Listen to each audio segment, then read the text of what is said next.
We are gathered here to learn Heckscher Ohlin theory of international trade. Heckscher Ohlin international trade theory has two theorems. Number one theorem, factor endowment difference theorem 1. Number two theorem, factor price equalization theorem. Factor endowment difference theorem we have discussed in previous video that international trade is possible according to Heckscher Ohlin. International trade is possible only when there is factor endowment differences, because factor endowment differences creates price differences. Price differences, absolute price differences turn into relative price differences, and then country will import one commodity from second country and export one commodity to the second country. Import and export will start. Import and export will start because of price difference. Price difference is created by factor endowment differences. So Heckscher Ohlin says that it is not good to keep comparative cost theory as a key theory of international trade. He said, tell goodbye to comparative cost theory, because comparative cost differences is not the fundamental thing in international trade. In international trade, fundamental thing is factor endowment differences. If factor endowment differences are there, price differences will be found. If price differences are there, then there will be export and import between two nations and two commodities. Heckscher Ohlin theory is pure theory of international trade, because goods are bartered. Goods are bartered. There is no use of money. Goods, wine is exported for cloth, cloth is exported for wine. Heckscher Ohlin theory is pure theory of international trade. According to Heckscher Ohlin theorem 1, international trade is possible when there is factor endowment differences. As seen in the diagram number 2, factor endowment differences is shown. In diagram number 1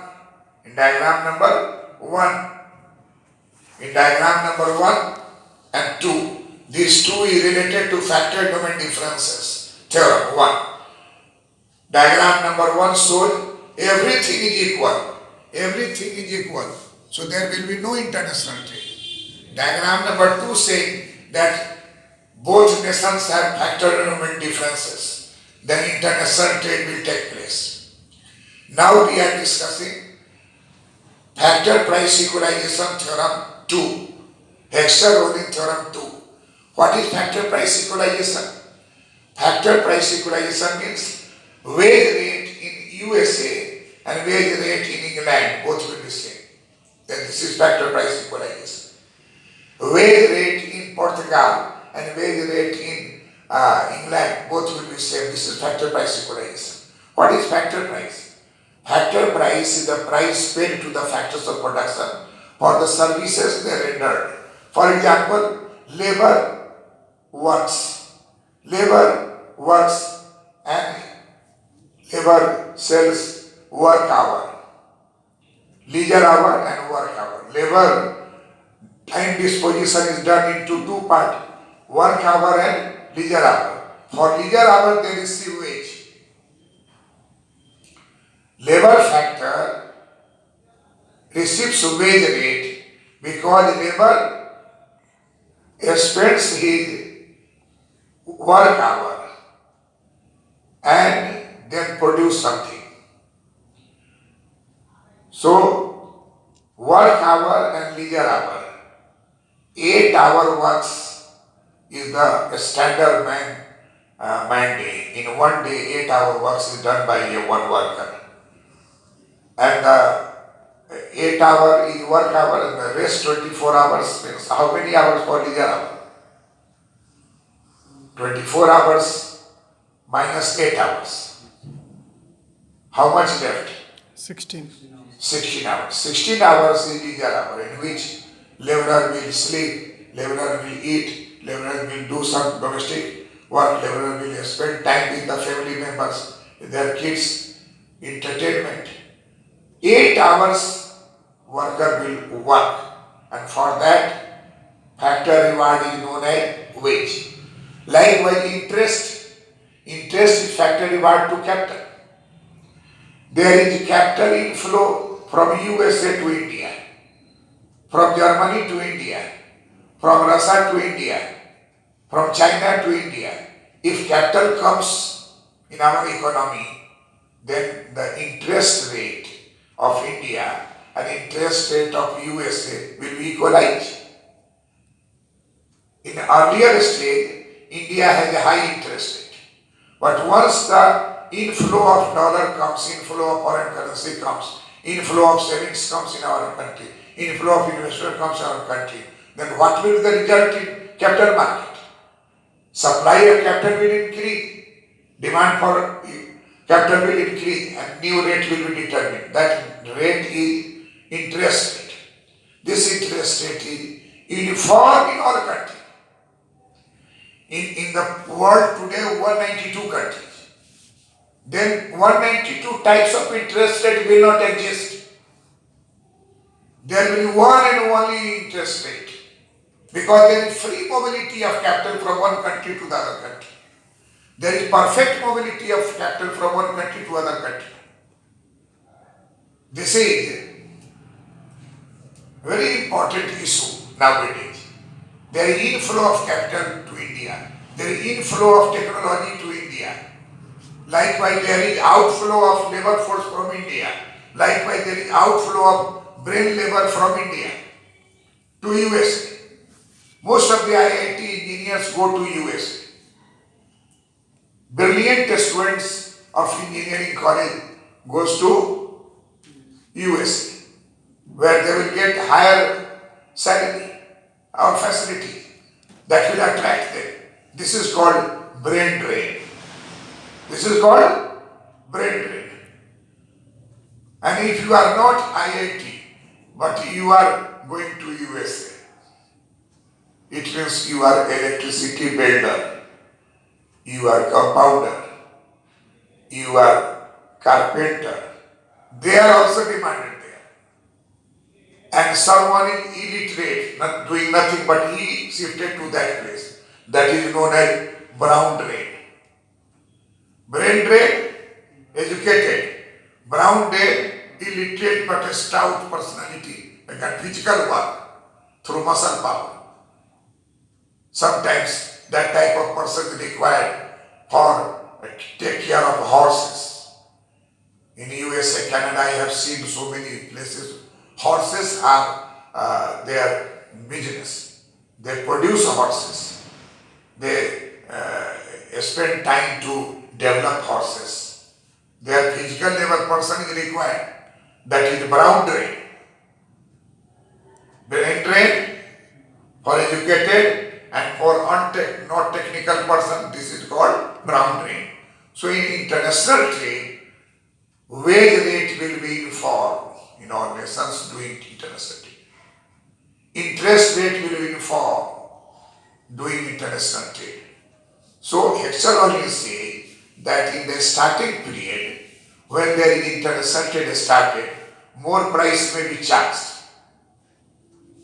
But thereafter, this more price will stabilize, because labor will flow to other country in commodities, imbibed in commodity. You receive Apple mobile in India that is manufactured outside with some different technique. That technology came to India. Not in pure sense, but in product sense it has come.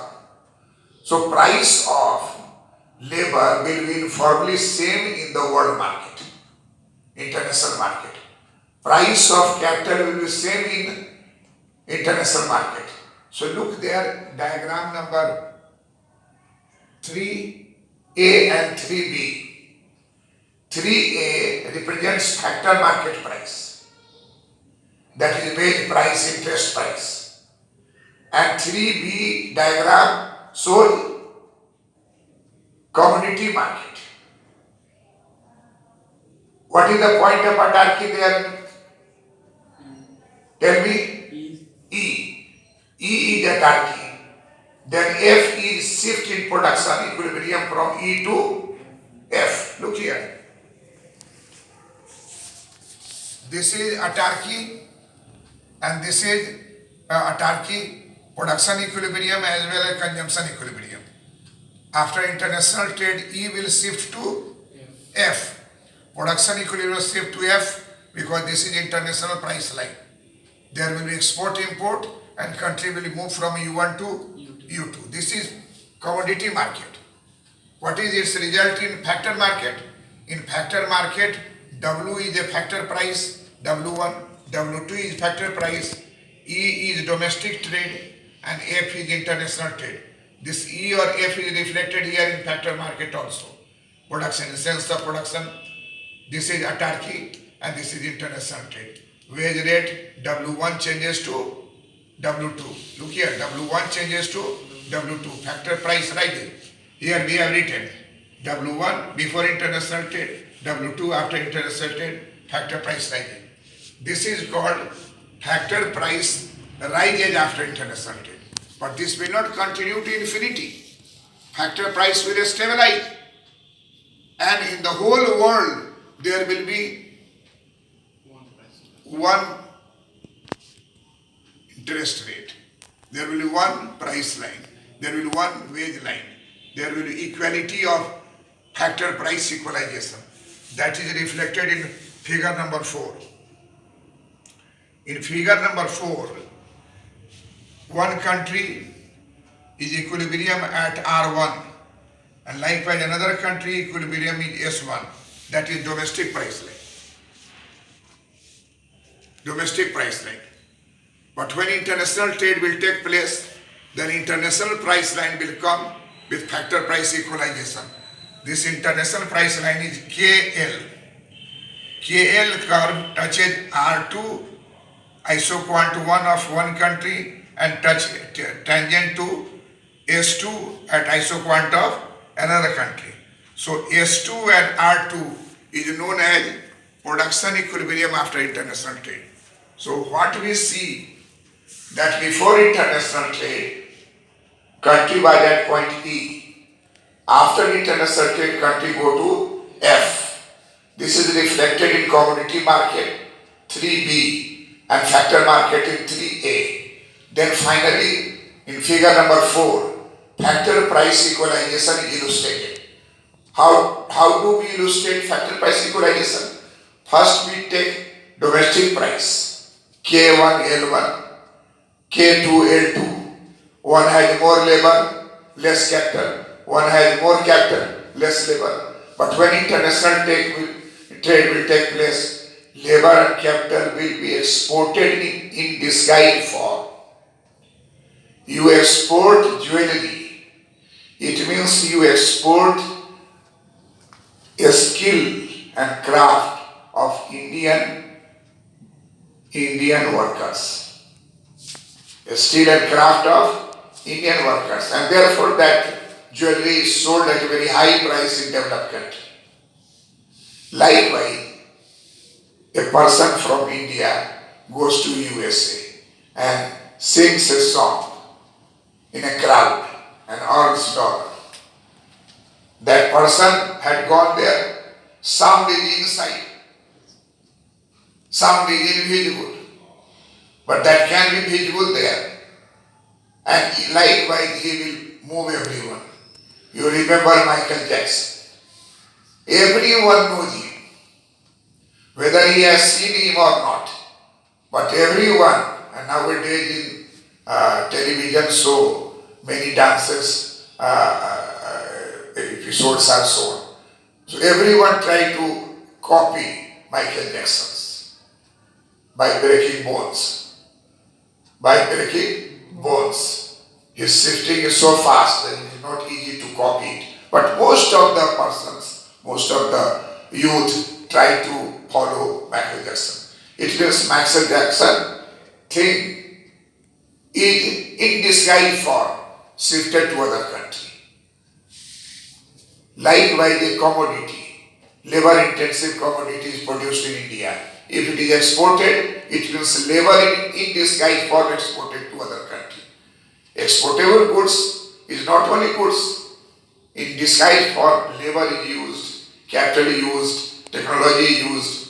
So, in the long run, in the economy, international trade, free international trade will lead to factor price equalization. This is theorem 2 of Heckscher Ohlin theory of international trade. That's all. Thank you.